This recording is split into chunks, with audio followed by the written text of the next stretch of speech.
Assalamualaikum warahmatullahi wabarakatuh.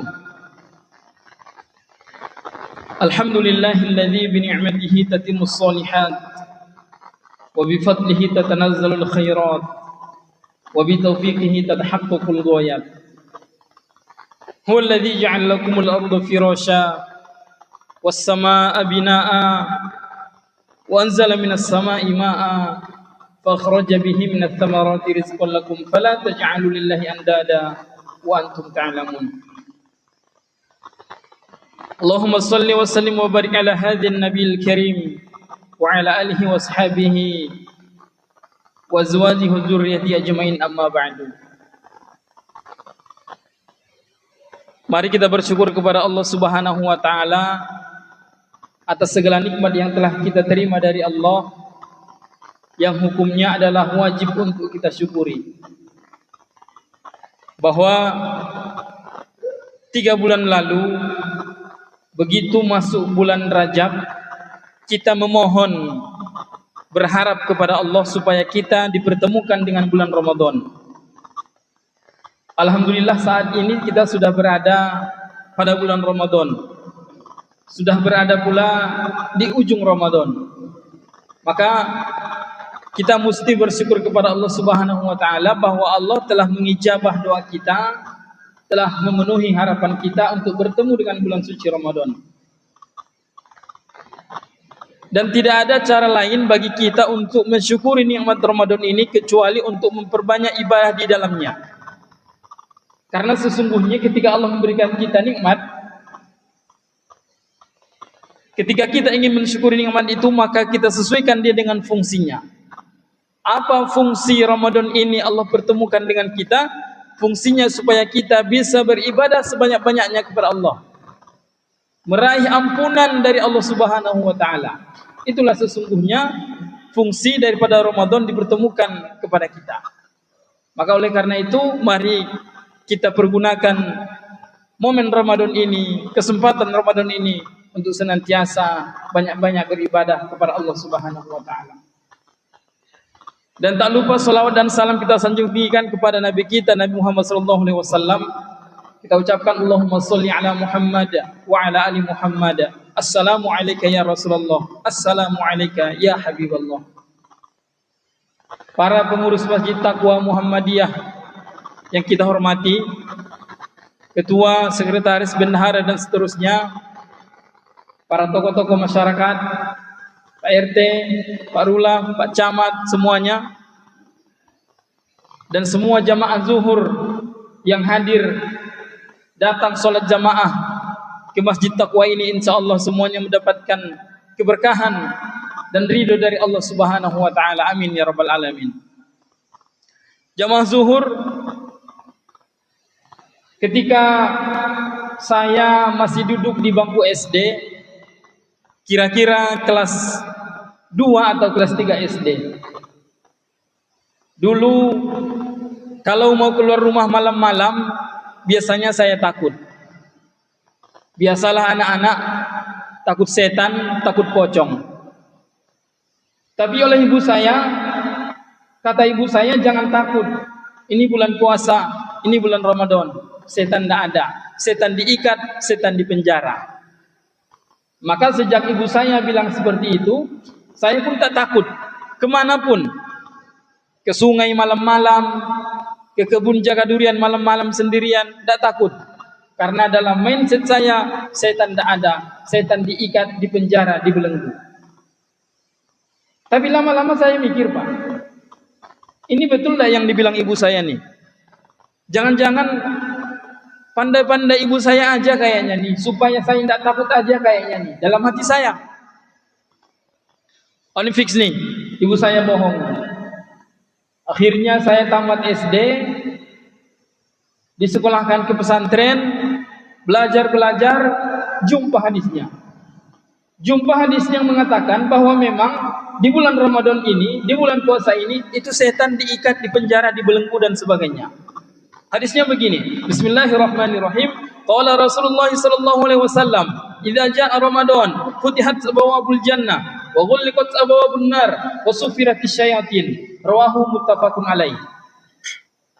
Artinya Rasulullah SAW bersabda, kalau bulan Ramadan tiba, maka pintu-pintu surga dibuka, pintu-pintu neraka ditutup, setan-setan dibelenggu. Hadis riwayat muttafaqun alaih. Hadis ini hadis sahih, bukan hadis dhaif, karena diriwayatkan oleh muttafaqun alaih. Hadis kalau diriwayatkan oleh muttafaqun alaih tidak diragukan lagi kesahihannya.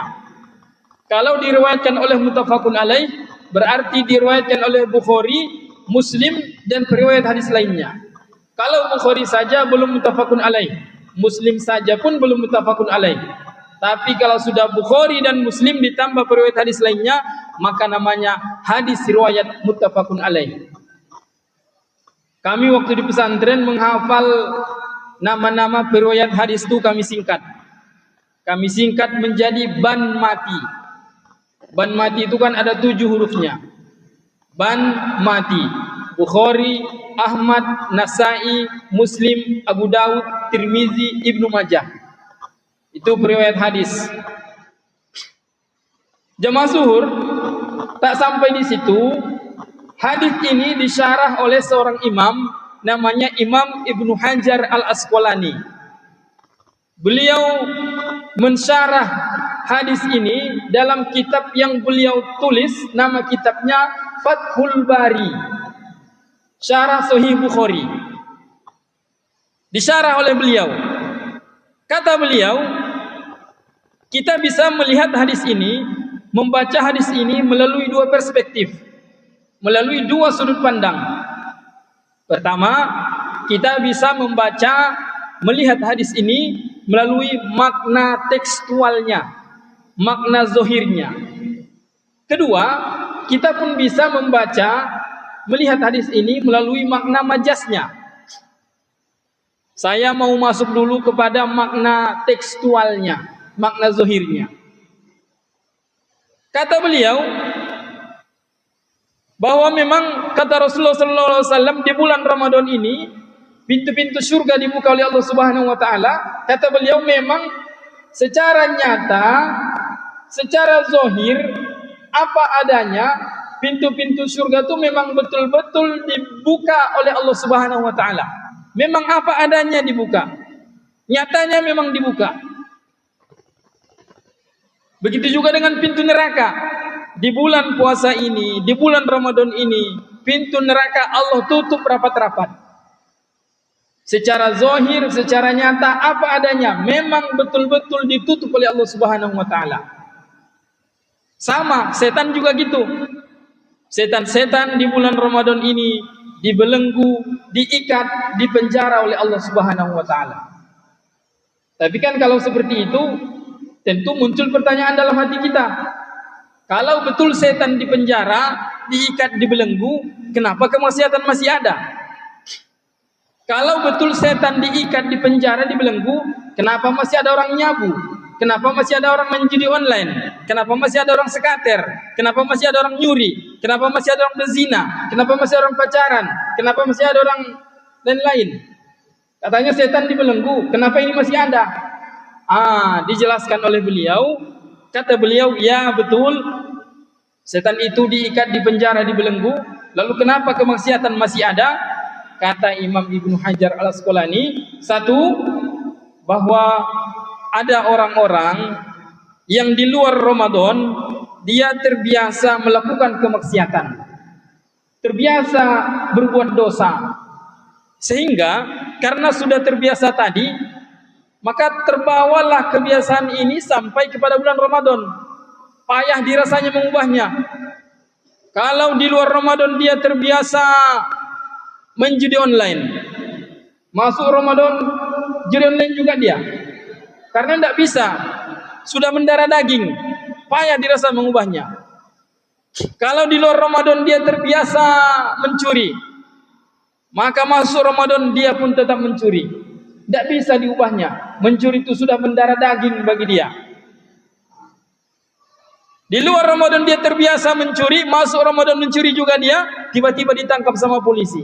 Ditanya, kata polisi, kenapa mencuri? Kata dia, aku digoda setan, Pak. Kata setan, aku difitnah. Sudah jelas aku dipenjara, diikat, aku juga dituduhnya, kata setan.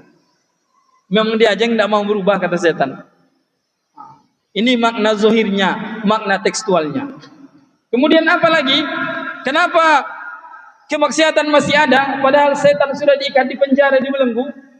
Kata beliau bahwa ingat, godaan kemaksiatan itu bukan hanya datang dari setan saja. Ada kalanya dia datang dari manusia.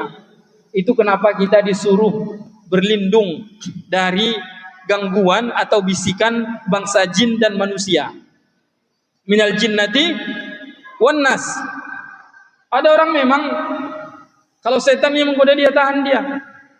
Tapi kalau kawan dia yang menggoda, belum tentu. Kata kawan dia, ayolah kita nanti malam karaoke. Kata dia, oh tidak, nanti malam aku mau sholat tarawih di Masjid Taqwa Pasar Pusat. Kami yang bayar. Oh tidak, habis tarawih aku mau tadarus. Kami isi bensin. Ayolah, kata dia. Rupa habis bensinnya, berangkat mereka. Tidak jadi tarawih, tidak jadi tadarus. Godaan kawan kadang-kadang lebih berat menahannya daripada godaan setan. Makna tekstualnya, makna zohirnya, kata Imam Ibnu Hajar al-Asqalani. Yang kedua, kata beliau, kita juga bisa membaca hadis ini, melihat hadis ini melalui makna majas. Karena kata beliau, ayyahtamila hadzal hadis ila makna zohirihi wa ayyahtamila ila makna al-majas. Apa makna majasnya? Kalau bulan Ramadan tiba, maka pintu-pintu surga dibuka oleh Allah Subhanahu wa taala. Bapak Ibu, di bulan Ramadan ini ketika kita beribadah, walaupun kecil amalan kita, ibadah kita, tapi nilai pahalanya besar di sisi Allah. Walaupun sedikit amalan kita, sedikit yang kita lakukan, tapi nilai pahalanya besar di sisi Allah Subhanahu wa taala. Apalagilah besar amalannya, apalagilah banyak amalannya. Contoh, misalnya ibu-ibu, misalnya nanti sore mau buat bukaan, mau buat esteler. Dalam hati ibu, oh aku mau antarlah nanti ke masjid, aku antar satu mangkok, aku kasih sama gorim satu, sama imam satu, nanti aku kasih juga sama tetangga satu. Dalam hati ibu, maka hari ini tuh ibu dapat pahala puasa 4. Pertama pahala puasa ibu, kedua pahala puasa gorim, keempat pahala puasa imam, pahala puasa tetangga, tanpa mengurangi pahala puasa gorim, imam dan tetangga. 4 ibu dapat pahala. Bukan ibu saja, bapak-bapak juga. Siapapun yang bapak beri makanan kepada orang yang berpuasa, maka bapak dapat pahala dari dia. Inilah memang di bulan Ramadan ini semua bentuk amalan itu pahalanya dilipat gandakan oleh Allah Subhanahu wa taala. Kata Nabi, yudha'af, dilipat gandakan pahalanya. Maka dengan banyaknya pahala yang kita dapat dari Allah, dengan banyaknya pahala yang kita terima dari Allah, sehingga terbukalah pintu-pintu surga itu untuk kita. Ini makna majasnya. Kemudian pintu-pintu neraka ditutup. Bapak Ibu, di bulan Ramadan ini kita puasa. Kemudian ketika kita puasa, puasa itu menjadi penghapus dosa bagi kita. Kata Nabi sallallahu alaihi wasallam, "Man shoma ramadhana imanan wa ihtisaba, ghufira lahu ma taqaddama min dhanbi." Siapa yang berpuasa pada bulan Ramadan dengan penuh iman dan mengharapkan pahala, maka Allah ampunkan dosa-dosanya yang lalu. Siang kita puasa, dosa kita diampuni. Malam kita tarawih, dosa kita pun diampuni. Kata Nabi, "Man qoma ramadhana imanan wa ihtisaba, ghufira lahu ma taqaddama min dhanbi." Siapa yang menghidupkan malam-malam Ramadan dengan salat malamnya? Pertanyaan saya, salat malam apa yang ada hanya di bulan Ramadan? Tentu salat tarawih. Kata Nabi, siapa yang salat tarawih itu imanan wa ihtisaba, dengan penuh iman dan mengharapkan pahala, ghufira lahu ma taqaddama min dhanbi, Allah ampunkan dosa-dosanya yang lalu. Kemudian di 10 malam terakhir kita ikut iktikaf. Kata Nabi sallallahu alaihi wasallam, "Man qama lailatal qadari imanan wa ihtisaba, ghufir lahu ma taqaddama min dhanbi." Siapa yang menghidupkan malam-malam Lailatul Qadar dengan penuh iman dan mengharapkan pahala, Allah ampunkan dosa-dosanya yang lalu. Siang kita puasa, dosa kita diampuni. Malam kita tarawih, dosa kita diampuni. Kita ikut iktikaf, qiyamul lail, dosa kita pun diampuni. Maka dengan banyaknya ampunan itu, dosa-dosa kita semua sudah diampuni oleh Allah Subhanahu wa taala, tertutuplah pintu neraka itu untuk kita. Ini makna majasnya, kata Imam Ibnu Hajar Al-Asqalani. Terakhir, makna majasnya bahwa setan-setan dibelenggu, diikat di penjara. Di bulan Ramadan ini kita puasa. Saat kita puasa, syahwat kita lemah, nafsu kita lemah.